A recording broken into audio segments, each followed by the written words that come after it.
If you're broke but actually want more out of life, you need to watch this video. You see, you're not gonna like what I have to say here, but you have to hear it and somebody has to say it. My name's Rutherford and I own over $25 million of real estate, been investing in real estate for over a decade and have completed hundreds and hundreds and hundreds of real estate transactions. These are the 7 things that I see that hold most people back. Number 1 is when people say, I don't have the money. Newsflash here, you're never gonna have the amount of money that you want to have. You'll never have enough, right? So if you think you don't have enough, everybody thinks the same thing. But here's an example. I want to put this into perspective for you. Let's say somebody asks and says, what's your biggest expense in life?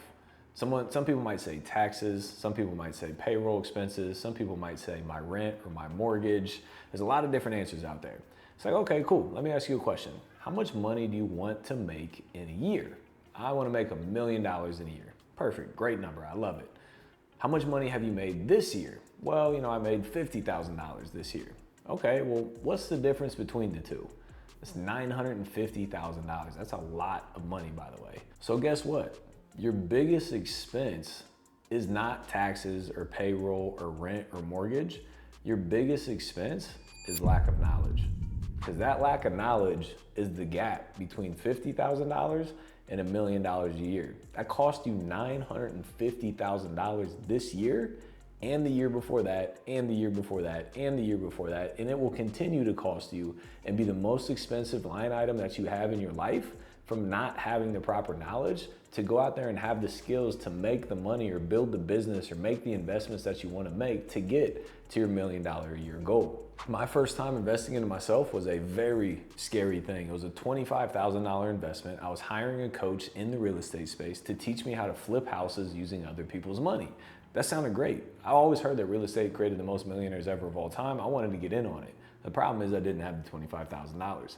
I pulled out credit cards. I maxed those credit cards out the next day, and I learned the skills that I needed to learn to be able to go out there and flip my first house. My first house, I netted $107,000 in profit. Making that initial investment, I was scared. That's the most money I've ever spent in my entire life, and I swiped it in one day. But what I realized is that getting the proper education along with implementing what you actually learn will give you the end result that you want to have. Second biggest excuse I hear, well, I don't have the time, Austin. All right, let's do the math here. You got 24 hours in a day. Let's say you sleep 6 hours a day. All right, cool. Well, you gotta work because you need to make some money to live on. All right, that's another 8 hours a day. And then you have to commute probably to and from work. So let's call it another 1 hour a day. So that's 15 out of 24 hours per day, which means that you have an extra 9 hours per day of leftover, of free time. So of those 9 hours, you're probably gonna spend 2 hours with your spouse or your kids, family time. So I had an argument. Somebody says, well, you don't understand. That's not enough time. You don't have kids. Okay, let me think about this. I'm broke and I want something more out of life. So I'm gonna spend all my free time with my kids and my family to stay broke and living a miserable life. That makes zero sense. Zero. What I'm gonna do is I'm gonna be like, hey baby, listen, this next year is gonna be rough. There's gonna be a lot of time, energy, and effort that I'm putting them in. There's gonna be a lot of ups, a lot of downs, but here's the end goal. I want to get to that $1 million a year. I want to build a business. I want to flip houses. I want to invest into real estate. I want to do whatever it is that you want to do. And I need your help. I need your understanding. I need your assistance. Let's set aside Sundays. Sundays, you have my undivided attention. But Monday to Saturday, I got 2 hours a day for you. I got 2 hours a day. Let me know how you want to spend it. We can go to dinner, we can watch a movie, we can hang out, we can do a picnic, we can do whatever you want to do, but I need to spend time in my business, educating myself, learning a skill to grow a business, to grow our income so we can live the lives that we want to live. I need your support. Most people are too scared to have that conversation. There's nothing wrong with sacrificing some time early on to build what you want. Yes, 100%, don't do this for the rest of your life. I'm not saying neglect your family. I'm not saying neglect your kids. I'm not saying any of those things. But if you are broke and you want something more, you need to put time, energy, and effort into growing that. Yes, spend time with your kids and your family. And then once you have some success, hire some team members, make the proper investment so you can buy your time back, so then you can spend it with your family, which is the goal. You want to have more time freedom with your family to be able to travel. Now that we're past that, we got to add 1 hour for self-care and 1 hour for eating food. I don't even think it should take an hour. So that leaves 6 hours per day. That is a lot of time. That's almost enough for another full-time job. The problem is, most people will sleep 7 or 8 or 9 hours a day, which cuts into your 6 hour window. Most people will, mess around at work and have to stay for an extra hour. That cuts into your time window. Most people will, watch a movie or watch Netflix, or I need my me time, I need my free time. That cuts into your 6 hours. You have to spend time on the things that you want to grow. So if you want to grow your income, if you want to grow your business, you have to spend the time educating yourself. There's way too many people taking self-care days when you're broke. That's an excuse and you're hiding from reality. So not having enough time when you have 6 hours a day, that's another excuse. Or number 3, they say, well, I don't think it works, or I'm scared. It's okay to be scared. Scared is fine. Scared is normal. I'm still scared at times in my life. When I'm growing, when I'm buying a bigger asset, when I'm going into a new business, I'm scared. But the thing is that I realize that's a ceiling in your life. When you have a fear, that's a ceiling. And the problem is you continuously hit that ceiling and you bounce off of it and go back down. And then you get an opportunity and then you hit the ceiling and you bounce off of it and you go back down. There's a saying that I have, it's like old ceilings become new floors. So you break through the ceiling, now that becomes the floor. So when I have fear in my life, I know that it's a time and an opportunity for me to grow. I didn't always do this. I used to run from fear. I used to hide from it. But now when there's fear in my life, I run straight to it because that's an opportunity for me to grow. So fear is fine. It's very normal, but it's when you run from it when it becomes a problem. The other side of this is that you will never know everything, ever. Literally never in your life will you ever know everything. And you got to realize, you're most likely not trying to be the first person to land on Mars, right? You're probably trying to do something that's already been done. You're trying to build a real estate business. You're trying to learn how to trade stocks or crypto, or trying to figure out how to do drop shipping, or whatever it is business that you want to do. It's been done time and time and time and time and time again. You're not the first person doing it. So this business is not if it works, it's when it works. Right? If you have the right education, if you're learning from the right people and you're implementing what you learn, it's not an if game, it's a when game. So saying, I don't know if it works, it works. There's proof all around you that it works. Excuse number 4, well, Austin, I don't want to get into debt. There's a huge difference in debt, assets and liabilities. I agree, I don't want to be in liability debt. This debt is like credit card debt, school debt, car loan debt, going out and buying a new TV and putting on a bank store credit card, whatever it is that you do to go into debt, to own liabilities that do not pay for themselves is a terrible position to be in, right? Education though, the right education, the proper education has an ROI, right? When you go out and you buy real estate, that real estate pays you monthly cash flow. That has a return on investment.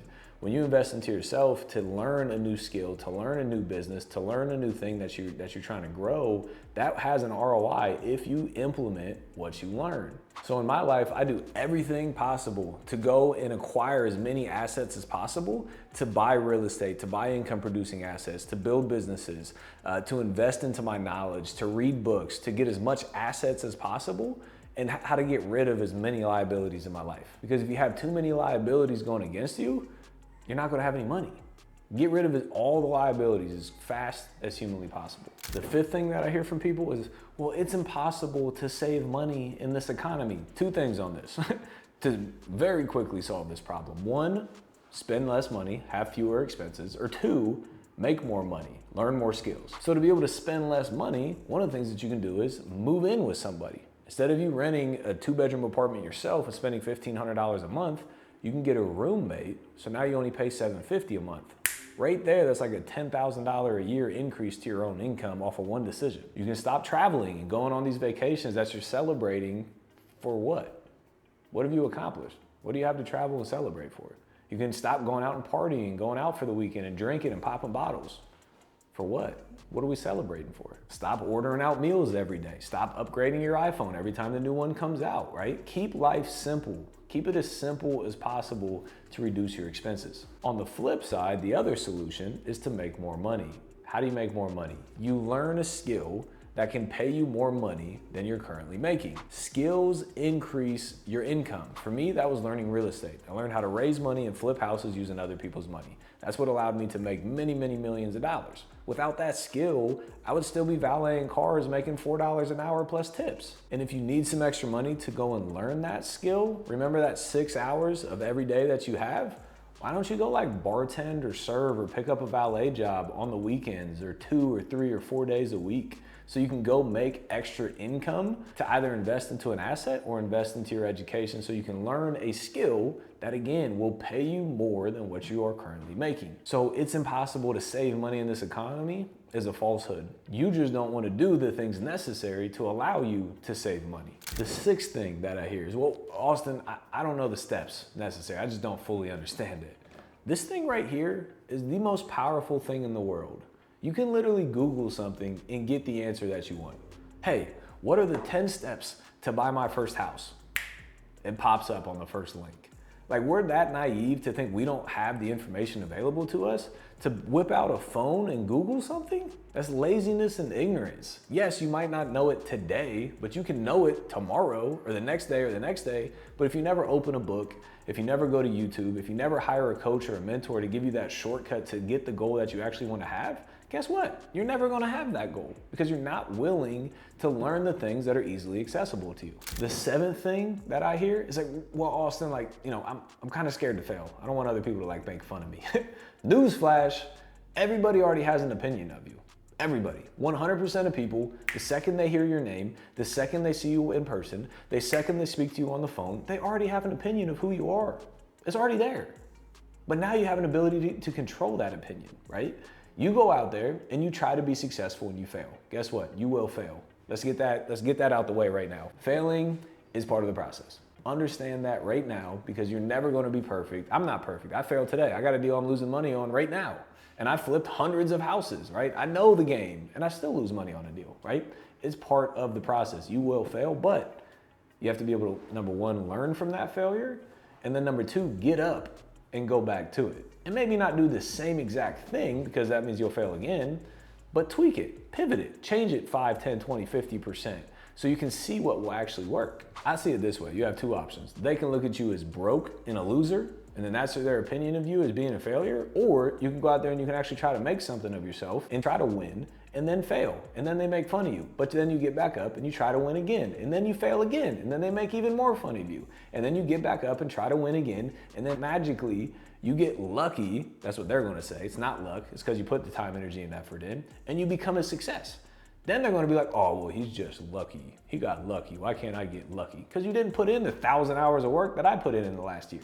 Or they're gonna come and ask you for a job or ask you to help teach them how you became so successful overnight, quote unquote, but you've been the one putting the work in. Yes, it sucks in the meantime where you might lose some friends around you. You might have some people call you some names. You might have some people make fun of you a little bit. I get it, it's terrible, it sucks. But I promise you, once you do get that break, when I showed somebody my first $100,000 check 4 days after my 22nd birthday, nobody could say anything. Proof of concept is right here. When they see you have the success, what does all that hate even mean at that point? I'm happy for it. I'm like, yo, I appreciate it because that inspired me and motivated me to go harder to prove you wrong. A friend of mine says it doesn't matter where your motivation comes from as long as you have it. So if you're getting the hate and the negativity from other people, use that to inspire and motivate you to be more successful so then you can show. So if I was dead broke and I was trying to make something of myself, here's exactly what I would do. I would minimize all my expenses. I would move in with friends. I would move in with family. I would do whatever is required to minimize my living expenses because that is the biggest expense that you're gonna have. I would then also pick up a job of some sort, whether that's valeting cars, being a bartender, picking up a serving job, whatever it is that you need to do to pick up some extra time to make some money, and then use whatever money you make to either educate yourself or to invest into whatever it is that you're trying to do, right? If you're trying to start a business, put that additional money into marketing to drive more leads for that business. And then as you're doing those things, don't get discouraged. It's gonna take some time. You're not gonna get your break overnight, right? It takes work to get lucky, to have some success. So if it takes a day, a week, a month, a year, or a year and a half, for you to get your lucky break, for you to get that first big client, for you to get that first big check, do not give up during that time. Because again, this is not an if game, this is a win game. Not an if game, but a win game. I'll cut as much sleep out as possible and use that time to educate yourself and to work, right?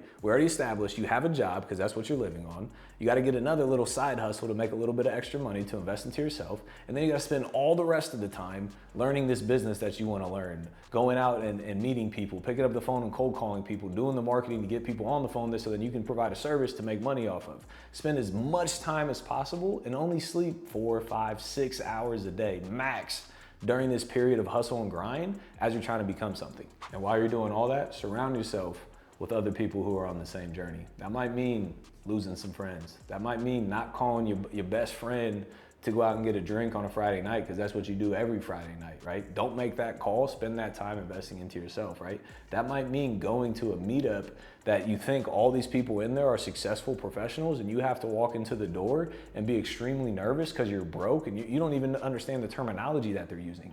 But guess what? You put yourself in that room enough times over and over, people are going to realize that you're serious, and then they're actually going to want to help you become successful as well, because you've taken the time, energy, and effort to invest in yourself. So then they'll take the time, energy, and effort to invest in you as well.